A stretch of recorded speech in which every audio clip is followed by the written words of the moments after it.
j'ai trouvé notre deuxième mi-temps vraiment cohérente, avec des coups de boutoir sur la profondeur. On a appuyé là où ils pouvaient être en difficulté. Et voilà, ça a cédé avec l'aide forcément de l'expulsion. Mais je pense que les garçons ont fait ce qu'il fallait pour que ça tourne.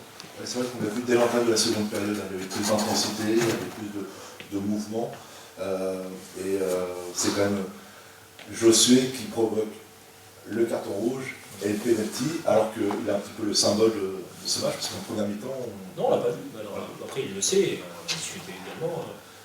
Notre côté droit n'a pas été très productif au départ, sur la première mi-temps.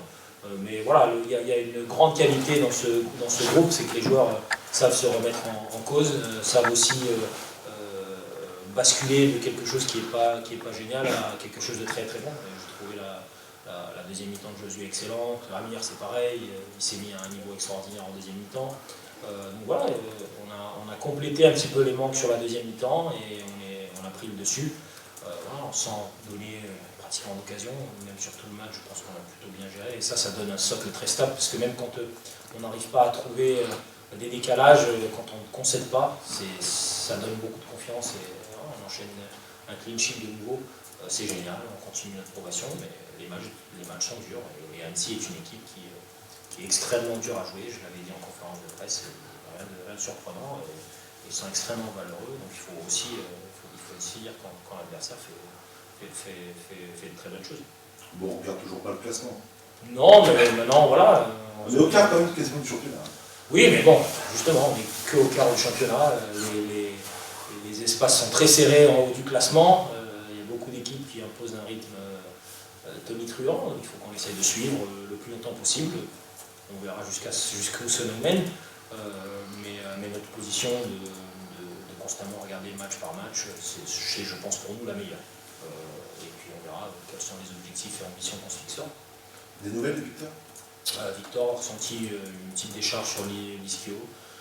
Ouais, probablement une petite lésion. Heureusement qu'on a les 2 semaines devant nous. Bon, on va voir, on va faire un point à partir de lundi, mardi, quand on pourra faire un écho. Et voilà, on l'a probablement perdu pour quelques jours, voire quelques semaines. Mais on ne peut pas faire de pronostic sur la gravité de la lésion.